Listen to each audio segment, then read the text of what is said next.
کہاں تھی تم؟ حورین جیسے ہی کمرے میں داخل ہوئی شاہ زیب خانزادہ نے اسے دیکھتے سوال پوچھا تھا۔ حورین جو اس کی موجودگی کے لیے تیار نہیں تھی، اسے کمرے میں دیکھ کر ایک پل کے لیے بخلا گئی تھی۔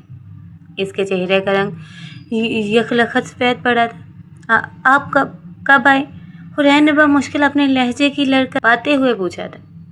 شاہ زیب خانزادہ کی لال انگارہ ہوتی آنکھیں خود پر جمی دیکھ کر اس کی ریڑھ کی ہڈی میں سنسناہٹ ہوئی تھی۔ سوال کے جواب میں سوال سن کر شاہ زیب خانزادہ کے ماتھے پر پڑے بل گہرے ہوئے تھے۔ تم مجھے پوچھنے کا بالکل بھی حق نہیں رکھتی کہ میں کب آیا کب گیا، کہاں تھا کہاں نہیں، مگر تم اس چیز کی سختی سے پابند ہو۔ سوال کے بدلے سوال کرنے کی ہمت بھی کیسے ہوئی؟ شاہ زیب خانزادہ دھاڑتے ہوئے بولا تھا اور بیڈ سے اٹھ کھڑا ہوا تھا۔ ہاتھ میں پکڑا بچہ کچا سگریٹ اس نے ایش ٹرے میں مسلا تھا۔ اس دوران وہ مسلسل حورین کی طرف دیکھ رہا تھا۔ ایسا لگ رہا تھا کہ جیسے وہ سگریٹ کو نہیں بلکہ حورین کو مسل رہا ہو۔ حورین نے اس سے نظریں چراتے ہوئے اختیار ایک جھرجھری سی لی تھی۔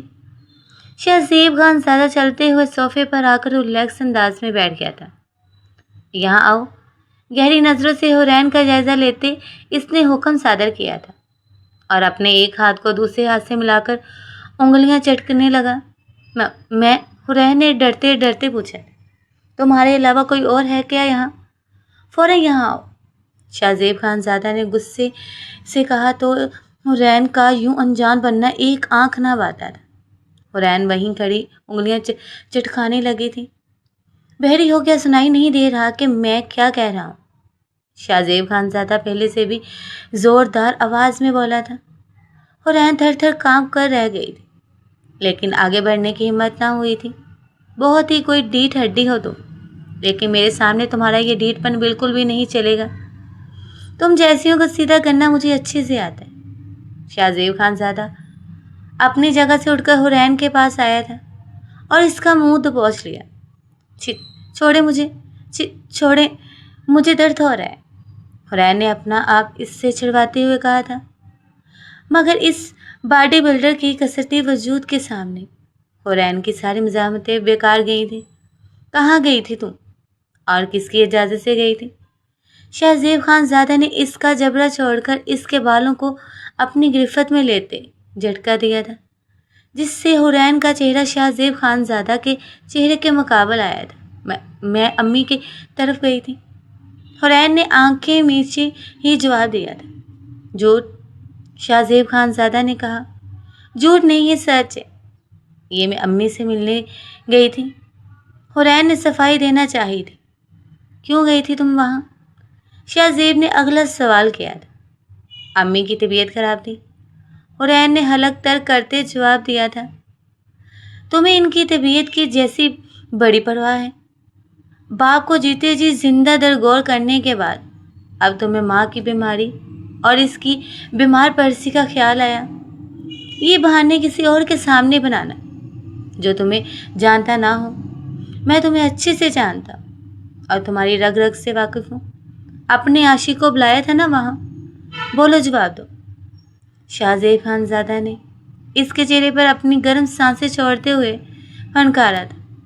اس کے ساتھ ہی اس نے حورین کے بالوں کو ایک اور جھٹکا دیا تھا، جس سے حورین تڑپ کر رہ گئی تھی۔ اس کی آنکھیں بھیگ گئی تھیں، مگر مقابل بہت سخا دل تھا۔ اسے ذرا پرواہ نہیں تھی، نہ ہی اس کے آنسوں کی اور نہ ہی اس کے تڑپنے کی۔ بولو جواب دو۔ خاموش کیوں ہو گئی؟ چچی سے ملنے کا بہانہ بنا کر اپنے عاشق سے ملنے گئی تھی نا، اس نے بلایا ہوگا نا تمہیں۔ شاہ زیب خانزادہ کی زبان زہر اگل رہی تھی۔ شاہ زیب، ایسا کچھ نہیں ہے جج جیسا آپ سوچ رہے ہیں۔ میں سچ میں امی کی طبیعت پوچھنے گئی تھی۔ آپ انہی سے پوچھ لیں یا آپ بے شک قسم لے لیں، حورین نے کہا تھا۔ شاہ زیب خانزادہ کی گرفت اس کے بالوں پر بہت سخت، جس سے اس کے بالوں میں بہت درد ہو رہا تھا۔ اس نے اپنے آنسو روکنے کی بہت کوشش کی تھی، مگر پھر بھی آنسو اس کی پلکوں کے باہر توڑتے اس کے رخساروں پر بہہ نکلے تھے۔ مجھے کسی سے پوچھنے کی ضرورت نہیں اور نہ ہی قسم کی۔ میں اچھے سے جانتا ہوں تمہیں، جیسی تم ہو ویسی ہی تمہاری قسم بھی۔ آئندہ اگر تم نے اس گھر سے ایک قدم بھی باہر نکالا تو تمہارے لیے اچھا نہیں ہوگا، اور تمہارے اس عاشق کا بندوبست بھی کرتا ہوں۔ میں بہت ہو گئی چھوٹ، وہ شاہ زیب خان زادہ کی بیوی سے ملاقاتیں کر رہا ہے، اس کو تو میں چھوڑوں گا نہیں، شاہ زیب خان زادہ نے دانت پیستے ہوئے کہا تھا، اور ایک جھٹکے سے اسے چھوڑتا وہ توازن کھوتے ایک جھٹکے سے نیچے گری تھی۔ ٹیبل کا کونا بری طرح سے اس کی پیشانی پر لگا تھا۔ درد کی ایک تیز لہر اس کے پورے وجود میں سرائٹ کر گئی تھی۔ اس نے ہاتھ پیشانی پر رکھا تھا اور پھر اپنی آنکھوں کے سامنے کیا تو اس کے ہاتھ پر لہو لگا تھا جو اس کی پیشانی سے نکل رہا تھا۔ حورین نے ایک سسکی بھری تھی۔